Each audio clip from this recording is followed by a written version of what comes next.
ठरलं तर मग मालिकेच्या येणाऱ्या भागामध्ये एक जबरदस्त ट्विस्ट आपण पाहणार आहोत। साक्षी महिपतने अथर्व विचारे नावाचा सावत्र मुलगा कोर्टामध्ये उभा केल्यानंतर अर्जुन आता त्यांच्यावरती जबरदस्त पलटवार करणार असतो आणि चैतन्याच्या साथीने योग्य ते त्यांच्या विरोधात पुरावे मिळवून अर्जुन मधुभाऊंचे डोळे नक्की कसे उघडणार।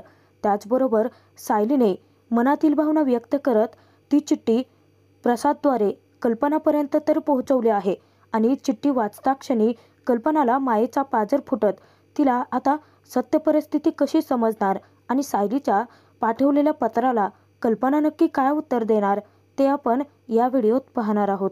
व्हिडिओ शेवटपर्यंत नक्की पहा। मालिकेत आपण पाहिलं होतं की सायलीने कल्पनाला पत्र पाठवलेलं असतं आणि त्या पत्रामध्ये तिने कल्पनासोबतच्या आठवणी देखील लिहिलेल्या असतात। तर सायलीला खूप गिल्टी फील होत असतं की ज्या कल्पनाने तिच्यावरती आईसारखं प्रेम केलं, आईची माया दिली, परंतु त्याच आईची आपण एवढी मोठी फसवणूक केली, म्हणून सायलीला आता खूपच वाईट वाटत असतं। तर सुभेदारांच्या घरात सून बनून गेल्यानंतर कल्पनाने वेळोवेळी सायलीची साथ निभावलेली असते, परंतु त्याच आईची आपण मोठी फसवणूक केली आणि तिचा विश्वास तोडला याचं गिल्ट सायलीच्या मनात असतं। सायली कल्पना दोघींनी एकमेकांच्या मनातील भावना एकमेकींसमोर व्यक्त केलेल्या असतात, परंतु आता सायलीच्या मनातील भावना नक्की कल्पनाविषयी काय आहेत ते तिला कल्पनाकडे पोहोचवायचे असतात, म्हणूनच ती तिला पत्र लिहिण्याचं ठरवते। आजपर्यंत आपण एकमेकींच्या समोर आपलं मन व्यक्त केलं होतं, आपल्या भावना व्यक्त केल्या होत्या। आता आई म्हटलं तरी देखील माझ्या नजरेसमोर नेमका तुमचा चेहरा उभा राहतो, कारण आईचं प्रेम, आईची माया नक्की कशी असते ते तुमच्यामुळे मला समजलं। लेकीच्या डोळ्यात पाहता क्षणी तिच्या मनात नक्की काय चाललं आहे ते ओळखणारे आई।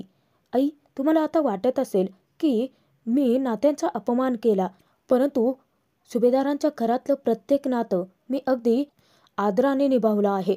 हे मी तुम्हाला कसं समजावून देऊ आई? मला आता तुमची खूप आठवण येते आहे। ह्या आपल्या दोघींचंही एवढं गोड नातं एका क्षणात कधी तुटेल असं विचारात सुद्धा आलं नव्हतं। तुम्ही माझ्या आई होता आणि तुम्हीच कायम माझ्या आई राहाल। मला माहिती आहे की तुमच्या मनात माझ्याविषयी राग आहे आणि तो राग नक्की कोणत्या कारणासाठी आहे ते देखील माहिती आहे, परंतु सुभेदारांच्या घरातलं प्रत्येक नातं मी अगदी प्रेमाने निभावलं आहे, अगदी आपलंसं असल्यासारखंच मी तिथे वागले आहे। माझ्या आयुष्यातल्या प्रत्येक नात्याची कमी तुम्ही सर्वांनी मिळून पूर्ण केली। मला लहानपणापासून जे प्रेम मिळालं नव्हतं ते प्रेम तुम्ही सर्वांनी दिलं। तुम्ही माझ्यावरती केलेले हे उपकार मी आयुष्यात कधी फेडू नाही शकणार। आई, मी तुमची कायमच ऋणी राहील। परंतु माझ्या आणि अर्जुन सरांच्या हातून एकच चूक खूप मोठी घडली, ती म्हणजे आमचं केलेलं कॉन्ट्रॅक्ट। मला माहिती आहे आई की तुम्ही जसं माझ्यावरती चिडला आहात, अगदी अर्जुन सरांवरती देखील तितक्याच चिडला आहात, परंतु तुम्हाला एक सांगू का, तुमचा मुलगा खरंच खूप ग्रेट आहे।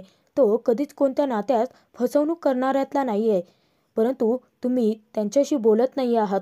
अर्जुन सर अगदी तुटून गेले आहेत, कारण अर्जुन सरांना फक्त तुम्ही आणि तुमचं प्रेम हवं आहे।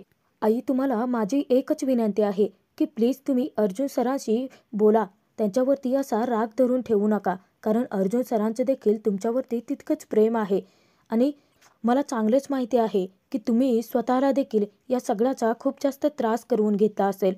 आमच्या दोघांच्या हातून एक खूप मोठी चूक घडली की आम्ही कॉन्ट्रॅक्ट मॅरेज केलं आणि त्यामुळे आमची जोडलेली सगळी नाती आम्ही गमावून बसलो। परंतु आई, तुम्ही स्वतःची, अर्जुन सरांची आणि त्याचबरोबर घरातील सर्वच माणसाची काळजी घ्या आणि पूर्णाची ज्या गोळ्या आहेत त्या वेळेवरती देत चला, असं म्हणत सायलीने तिथे आता कल्पनाला पत्राद्वारेच तिचा नमस्कार पाठवलेला असतो आणि त्यानंतर खालती तुमचीच सायली असं लिहिलेलं असतं। तर सायलीने आजपर्यंत स्वतःच्या मनात दाबून ठेवलेल्या सर्व भावना तिथे व्यक्त केलेल्या असतात आणि ते सगळं लिहित असताना सायली खूप रडत असते, परंतु पत्र लिहिण्याने सायलीला खूप हलकं वाटत असतं। त्यानंतर सायली उठते आणि प्रसादजवळ ते कल्पनाला पत्र पाठवते। प्रसादला तिने हेही सांगितलेलं असतं की उत्तर घेऊनच परत ये। सायलीने त्या पत्राद्वारे फक्त आणि फक्त प्रेम आणि सुभेदारांवरचे तिची असणारी काळजी त्या पत्राद्वारे व्यक्त केलेली असते आणि ज्यावेळी प्रसाद ते पत्र घेऊन जातो तेव्हा सायलीला एकीकडून मधुभाऊंच्या केसची चिंता सतावत असते, तर दुसरीकडून कल्पना त्या पत्राद्वारे नक्की काय उत्तर पाठवेल याची देखील तिला काळजी लागून राहते. परंतु सायलीचा ठाम विश्वास असतो की कल्पना सायलीचं पत्र नक्की वाचेल आणि तिला उत्तर नक्की देईल.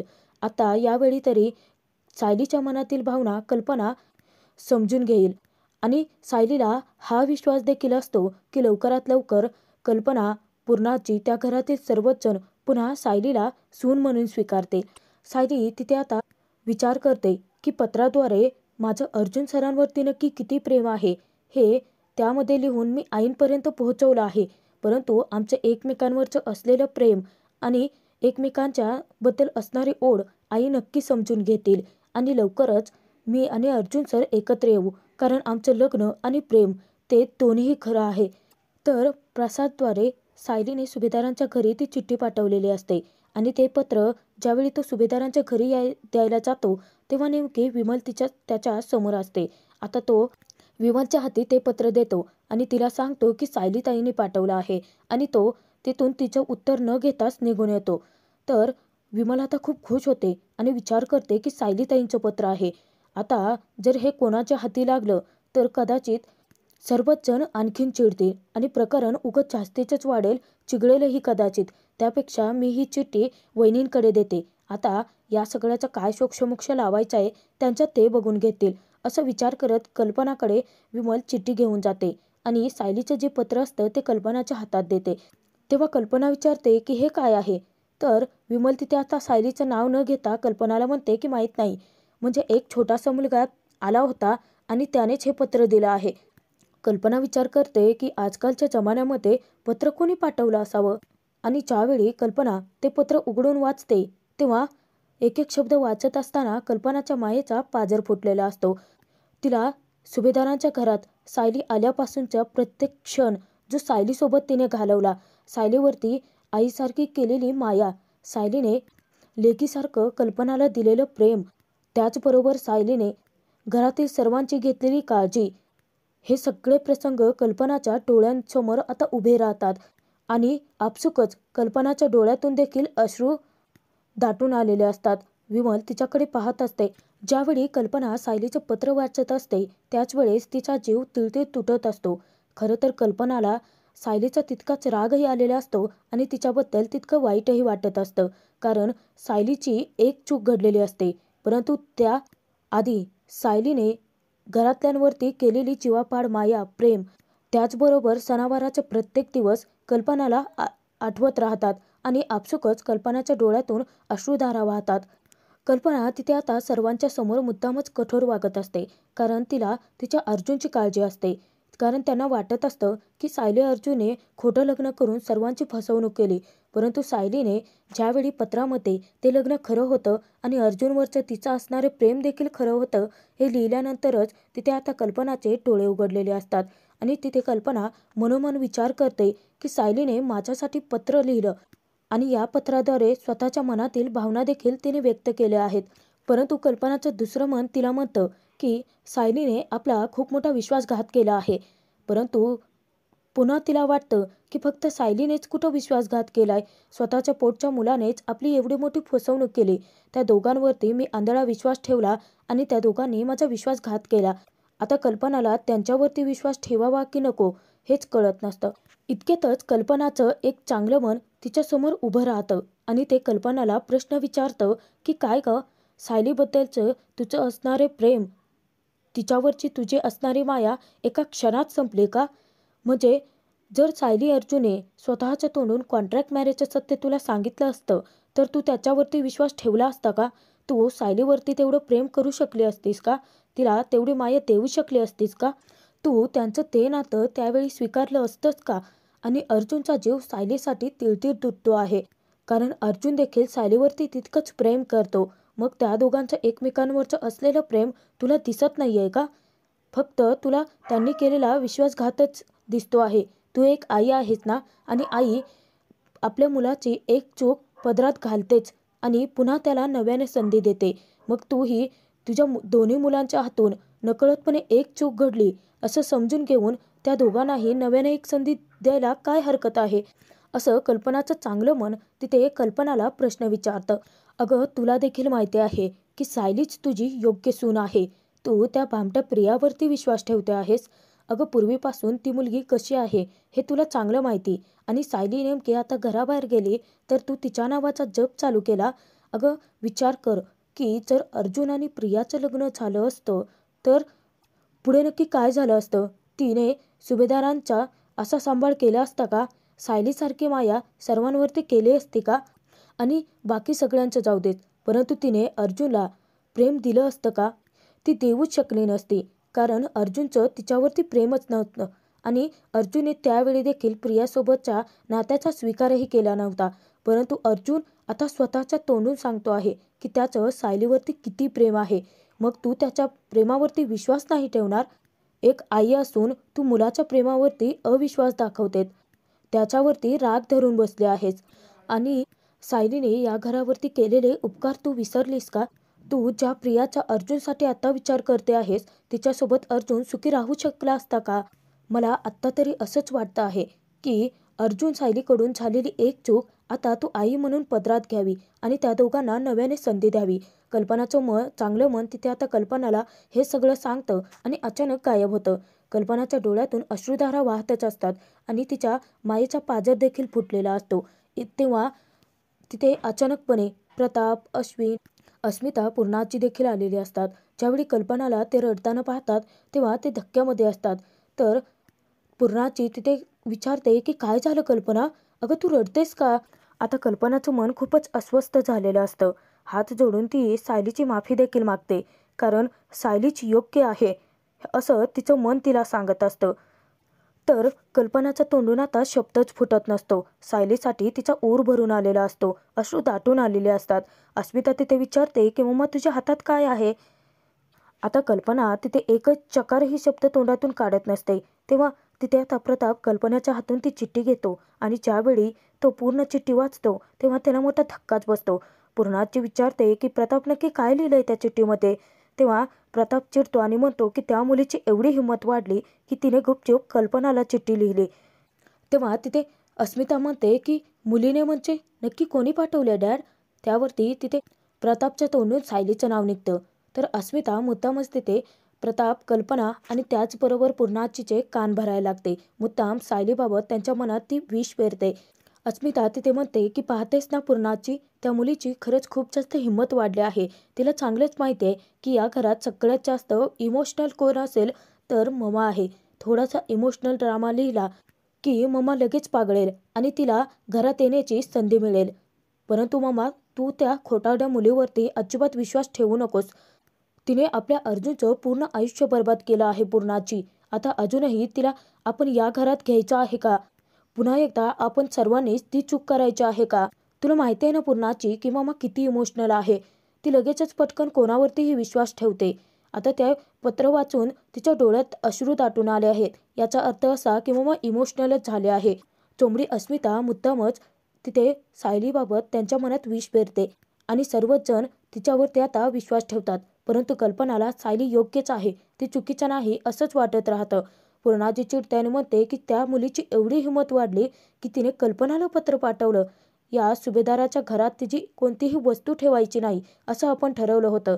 परंतु ती मुलगी तर आपल्या मागे हात धुवूनच लागली आहे. तिला योग्य वेळीच आवर घालावा लागेल, नाहीतर आपला अर्जुन आपल्या हातातून कायमचा निसटून जाईल. असं म्हणत पूर्णाची तिथे आता प्रतापला काहीतरी निर्णय घेण्याचे सांगते. तर इकडे कोर्टामध्ये साक्षी महिपतने वेगळी चाल खेळून केस पूर्णपणे आपल्याकडे पालटून घेतलेली असते आणि नितीन जोशी जो मधुभाऊंचा वकील आहे तो देखील काहीच बोलत नसतो. आणि ज्यावेळी महिपत शिकरे हसत असताना तो त्याच्याकडे पाहून हसत असतो, नेमकं त्याच वेळेस अर्जुनला संशय येतो की हा देखील पैसे घेऊन त्याच्यामध्ये मिसळला आहे. आता कोर्टाची सुनावणी झाल्यानंतर अर्जुन, चैतन्य बाहेर आलेले असतात. अर्जुन आता खूप टेन्शनमध्ये असतो. तो चैतन्याला म्हणतो की साक्षीचा खरंच सावत्रभाऊ कोणी आहे का? आपल्याला या सगळ्याची शहानिशा करावी लागेल, कारण माझा तर विश्वासच बसत नाही आहे. आणि तुला माहिती आहे का चैतन्य, नितीन जोशीला महिपतकडे बघून खुणवताना मी पाहिलंय. याचा अर्थ असाच होतो की ते दोघे मिसळले आहेत. परंतु मधुभाऊंना आता आपण समजावू शकत नाही. त्यापेक्षा आपण चैतन्य एक काम करूयात, आपण ना लवकरात लवकर त्या साक्षीच्या भावाबद्दल सगळी माहिती काढून घेऊयात. त्याला सिटी हॉस्पिटलमध्ये नक्की कधी आणलं होतं, नक्की तो अस्तित्वात तरी होता का, की यांनी फक्त खोटे डॉक्युमेंट बनवून कोर्टाची दिशाभूल केली आहे. तर चैतन्य तिथे म्हणतो की मलाही असंच वाटतंय. साक्षी कोर्टाची फसवणूकच करते आहे आणि पुन्हा एकदा तिने नवीन डाव रचला आहे. परंतु तो डाव आपण हाणून पाडूयात. मी लवकरच माणसं कामाला लावतो आणि अथर्व विचारे नावाच्या त्या व्यक्तीचं सगळं काही डिटेल्स काढून आणतो. तर चैतन्य तिथे म्हणतो की 1 मिनिट अर्जुन, अरे परंतु आपल्याला कोर्टामध्ये काही बोलताच नाही येणार ना. मधुभाऊने आपल्या हातून केस काढून घेतली आहे. त्यावरती अर्जुन म्हणतो की त्यांनी जरी आपल्या हातून केस काढून घेतली तरी देखील मी मिसेस सायलीना प्रॉमिस केलं होतं की मधुभाऊंना या खुनाच्या आरोपातून मीच मुक्त करेन. आणि मधुभाऊंना आत्ता जरी कळत नसतं, ते नितीन जोशी सारख्या फ्रॉड माणसावरती विश्वास ठेवत असले तरी देखील त्यांचे डोळे आपल्यालाच उघडावे लागणार आहेत. आणि त्या अथर्व विचारेच्या खऱ्या डिटेल्स जर शोधून काढल्या आणि साक्षी शिकरेचा तसा सावत्रभाऊ कोणी अस्तित्वातच नाही आणि साक्षीने कशी खेळी केली आहे हे ज्यावेळेस आपण मधुभाऊंना पटवून देऊ, ते सत्य त्यांच्यासमोर आणू, तेव्हा आपसुकच मधुभाऊ त्यांची केस स्वतः माझ्या हातात देतील. अर्जुन तिथे म्हणतो की कोर्टात जे डॉक्युमेंट दाखवण्यात आले आहे ते सगळे फेक आहेत, बनावट कागदपत्र आहेत. हे आपल्याला कोर्टात सिद्ध करावं लागेल आणि त्यासाठी आधी आपल्याला त्या सगळ्याची माहिती काढावी लागेल. तेव्हा चैतन्यने फोन करून त्याचे सोर्सेस कामालाही लावलेले असतात.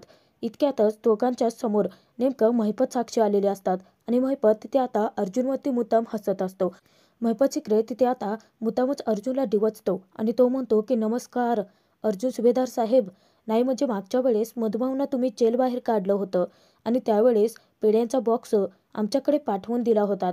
आता खरं तर तुमचं तोंड गोड करायची वेळ आली आहे. त्यावरती चिडलेला अर्जुन त्याला सणसणीत उत्तर देतो की हसून घे महिपत शिकरे, परंतु लवकरच तुझं सत्य मी बाहेर काढेनच. अथर्व विचारे नावाचा कोणताही माणूस अस्तित्वात नाही आणि खोटे बनावट कागदपत्र तयार करून तुम्ही कोर्टाची कशी दिशाभूल केली आहे हे सगळं मी लवकरच कोर्टामध्ये प्रूफ देखील करेन. आणि मला हे देखील माहिती आहे की नितीन जोशी जो मधुभाऊंची केस लढतोय तो तुमचा डावा हात आहे. त्याने देखील तुमच्याकडून पैसे खाल्ले आहेत. तर साक्षी तिथे हसते आणि म्हणते की अर्जुन सुभेदार, तुझं ना काय करावं तेच मला कळत नाही. नाही म्हणजे तुला सगळी काही माहिती असते आमच्याबद्दल, परंतु काय करणार ना. आता तुझे एक्स, नाही म्हणजे एक्सच म्हणावं लागेल ना, सासरे बुवा यांना सोडवण्यासाठी तू एवढं अतोनात प्रयत्न करतोय, परंतु त्यांना तुझी काही पडलेलीच नाही आहे, कारण त्यांचा तुझ्यावरती विश्वासच नाही आहे. तेव्हा तिथे आता अर्जुन म्हणतो की बसेल, एक दिवस त्यांचा माझ्यावरती विश्वास बसेल आणि साक्षी महिपत तुम्ही दोघे जितके हवेत उडताय ना, तितक्या लवकरच जितके उडाल तितकेच तोंडावरती आपटाल, कारण मी तुम्हा दोघांना अजिबात सोडणार नाही आहे. तेव्हा साक्षी म्हणते की अच्छा, असं काय करणार आहेस तू, कारण अर्जुन सुभेदार मधुकर पाटलांची केस ना तुझ्या हाती आहे ना तुझी बायको तुझ्या हाती आहे, जी की तुझी ताकद होती ना, तुझी बायको सायली. परंतु आम्हाला तर असं कळलंय की तुम्ही दोघांनी तुमच्या घरच्यांचीच फसवणूक केली आहे. आता बाकीचे तुमच्यावरती काय विश्वास ठेवणार आहेत. अर्जुन आता खूप चिडतो, कारण त्याच्या डोक्यात तिडीक जाते आणि तो साक्षीला सक्त ताकीद देतो की माझ्या सायलीबद्दल तोंडातून काही वाईट काढायचं नाही, कारण सायली माझी बायको होती आहे आणि तीच राहणार. आता जरी माझ्या घरच्यांचे माझ्याबद्दल मिसअंडरस्टँडिंग झालं असेल तरी देखील त्यांना मी लवकरच समजावेन. आणि महिपत शिकरे, तू जितका हसायचा ना तितकं हसून घे, परंतु वेळीच तुझ्यावरती आता रडण्याची येणार आहे, कारण येत्या 1 महिन्यामध्ये मधुभाऊ स्वतः मला त्यांची केस सोपवतील हाती आणि माझी बायको सायली जी आत्ता माझ्यापासून दूर आहे ना, ती लवकरच माझ्या आयुष्यात माझ्यासोबत परत येईल, एवढा मला ठाम विश्वास आहे. आणि त्या दिवशी हे सगळं घडेल ना. मी खरं तर तुला पेढे चारले होते ना, परंतु अख्ख्या पनवेलला पेढे चारेल. तिथे आता सणसणीत उत्तर देऊन महिपत साक्षीचे लायकी त्यांना अर्जुनने दाखवून दिलेले असते. परंतु आता अर्जुनने महिपतला चॅलेंज केलं आहे. आता साक्षी कोर्टात खोटं बोलली होती आणि अथर्व विचारे नावाचा कुठलाही तिचा सावत्र भाऊ नव्हता, याची माहिती चैतन्य अर्जुन एकत्र कसे मिळवतील. आता कल्पनाला तर सायली योग्य आहे असं वाटतं आहे, परंतु कल्पनाचं आईचं मन आता तिला स्वीकारेल का. आणि अर्जुन मधुभाऊंचा गैरसमज दूर करून लवकरात लवकर सायलीला परत मिळवत या केसला एक वेगळीच दिशा कसा देईल ते पाहणं तितकंच